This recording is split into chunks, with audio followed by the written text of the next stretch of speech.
ప్రేక్షకులకి ఆ లలితాంబిక అమ్మవారి యొక్క అనుగ్రహం పరిపూర్ణంగా కలగాలని మనస్ఫూర్తి కోరుకుంటూ మనం ఈరోజు ఆగస్టు మాసంలో ద్వాదశ లగ్నాల వారికి మరియు రాసుల వారికి ఏ విధంగా ఉండబోతుంది, ఎటువంటి విషయాల పట్ల మీరు జాగ్రత్త వహించాలి, మరియు ఏ దేవతారాధన చేసుకోవాలి, ఏ విషయాల్లో బాగా కలిసి వస్తుంది అనేటువంటి విషయాలు చెప్తుంది నేనైనప్పటికీ కూడా చెప్పేసిన సాక్షాత్ లలిత అమ్మవారిగా భావిస్తూ, ముందుగా అసలు గ్రహస్థితి ఎలా ఉంది. మనకి శని బుధుడు ఇద్దరు వక్రించి ఉన్నారు. ఈ యొక్క బుధుడు ఆగస్టు 11కి వక్రత్యాగం అయిపోతుంది, కానీ శని మాత్రం ఇంకో 4.5 నెలలు వక్రగతిలోనే ఉంటారు, 4 నెలల పాటు.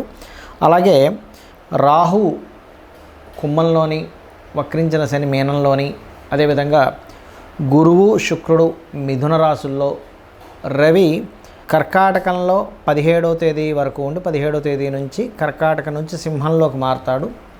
బుధుడు కర్కాటకంలో ఉండి ఇందాక నేను చెప్పినట్టుగా వక్రించి ఉన్నాడు. బుధుడు 11వ తేదీ వరకు వక్రించి ఉండి 11 తర్వాత స్ట్రైట్ అవుతాడు. అంటే వక్రించి ఉన్నప్పుడు తన ఓన్ హౌస్ మీద తన యొక్క ఎఫెక్ట్ పడుతుంది.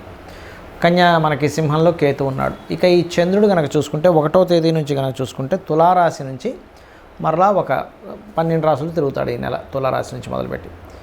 సో ఈ యొక్క గ్రహస్థితిని అనుసరించి ఎవరెవరికి ఎలా ఉంటుంది అనేటువంటి విషయాలు మనం ఇప్పుడు తెలుసుకుందాం.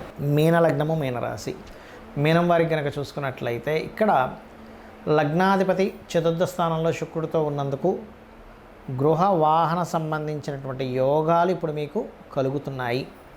అలాగే విదేశీ ధనయోగాలు కూడా ఏర్పడుతున్నాయి. సప్తమాధిపతి ద్వితీయాధిపతి సప్తమ స్థానంలో, సప్తమం కూడా విదేశీయానంగా చెప్తూ ఉంటారు. అలాగే మీకు కొంచెం అంటే మీ సిబ్లింగ్ వరుస వాళ్ళకి, తోబుట్టువులకు కూడా కొంతవరకు ఎప్పటి నుంచో ఇబ్బంది పడుతున్నటువంటి ధన సంబంధించినటువంటి విషయంలో అనుకూలత ఏర్పడనుంది, గుర్తుపెట్టుకోండి. అలాగే మరొక విషయం ఏంటంటే ఇక్కడ ఈ 12వ స్థానంలో రాహు ఉన్నందుకు ఎప్పటి నుంచో విదేశాలకు వెళ్ళాలి, విదేశాల్లో ఏదైనా పర్మనెంట్ అవ్వాలి, విదేశీ సంబంధించిన నాకు కుదరట్లేదంటే నా కర్మలో లేదా అని బాధపడేటువంటి వారికి ఇప్పుడు మీకు రాశిలో శని వక్రగతి అయినందుకు విదేశీ యోగాన్ని ఇస్తుంది. కాకపోతే 2 పాపగ్రహాలు 12వ స్థానానికి సంబంధం కలిగినందుకంటే ఆల్రెడీ మీకు రాహు 12లో ఉన్నాడు. శని వక్రించినందుకు ఏమవుతుందంటే ఇక్కడ మీరు ఏదైనా ఇన్వెస్ట్మెంట్స్ ఒక్కోసారి సీక్రెట్గా ఇంట్లో వాళ్ళకి చెప్పకుండా ఇన్వెస్ట్మెంట్ చేస్తూ ఉంటారు. అటువంటి విషయాలలో కాస్త జాగ్రత్తగా ఉండండి. అలాగే కొంచెం జీవిత భాగస్వామితోని కానీ పార్ట్నర్స్తో కానీ కొంత ఘర్షణ ఏర్పడనుంది, గుర్తుపెట్టుకోండి. కొంత గొడవలు, ఘర్షణలు ఏర్పడనున్నాయి. అలాగే మరొక విషయం ఏంటంటే ఉద్యోగం కోసం ప్రయత్నాలు చేసేటువంటి వారికి banking, creative related, fashion related, లేకపోతే పౌరహిత్యంలో ఉండేటువంటి వారికి ఇన్సూరెన్సెస్ రిలేటెడ్ సంబంధించిన ఆ యొక్క రంగాల్లో ఉద్యోగ అవకాశాలు ఖచ్చితంగా వస్తాయి.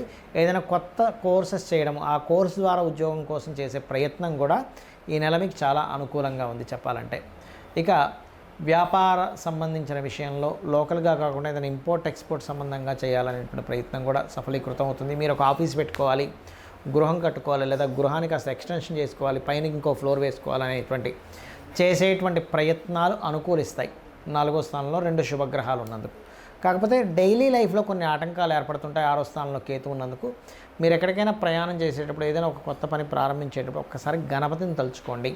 ఇక్కడ మీకు పూర్వజన్మ కర్మస్థానాన్ని కేతు ఆక్యుపై చేస్తున్నందుకు నిత్య జీవితాన్ని కూడా 6వ స్థానం అంటారు. కాబట్టి గణపతికి మీరు ప్రతి పని కూడా గణపతికి సమర్పిస్తూ గణపతి కోసమే చేస్తున్నాను అనేటువంటి భావనతో కనుక చేశారంటే ఖచ్చితంగా బాగుంటుంది. దీంతోపాటు మీరు కొన్ని నిర్ణయాలు 3-4 తేదీలు అసలు తీసుకోకుండా నిర్ణయాలు, ఎట్టి పరిస్థితుల్లో 10-11 తేదీలు ఇన్వెస్ట్మెంట్స్ అనేవి అస్సలు పనికిరావు. అదేవిధంగా సంతాన సంబంధించిన విషయంలో కూడా తొందరపాటు నిర్ణయాలు కానీ, ఏదైనా రాజకీయ సంబంధించిన నిర్ణయాలు కానీ 3, 4, 10, 11 తేదీలు తీసుకోకండి. ఇక మీరు చేయవలసిన దేవతారాధన రాజరాజేశ్వరి అమ్మవారి ఆరాధన చేయండి. కాస్త ఏలినాటి శని నడుస్తుంది కాబట్టి చండీ పారాయణము, మరియు నవగ్రహాల్లో శని భగవానుడి దగ్గర దీపారాధన చేయడము, బెల్లము గోవుకు తినిపించడం, ఇవి చేయండి. అన్ని విధాలు బాగుంటుంది. జాతక చక్రాన్ని చాలామంది కేవలం గోచార ఫలితాలు మాత్రమే రూల్ చేస్తాయనుకుంటారు. గోచార ఫలితాలు కొంతవరకు రూల్ చేస్తాయి. మిగతా నవగ్రహాలు ఇక్కడ చాలామందికి ఏంటంటే అపోహ, ఏమంటే శనే బాధనిస్తాడు అనుకుంటారు. కాదండి, ప్రతి గ్రహము కూడా మనకి చక్కగా మంచి పని చేసి పెడుతుంది, ఇబ్బంది ఇస్తుంది. అంటే ఎలాగా ఇబ్బంది అంటే తన స్వయంగా తన ఇష్టం వచ్చినట్టుగా ఇవ్వడం కాదు, మన కర్మ పూర్వజన్మలో చేసుకున్నటువంటి కర్మ ఆధారంగా ఆ యొక్క ఫలితాలు జరుగుతూ ఉంటాయి, గుర్తుపెట్టుకోండి.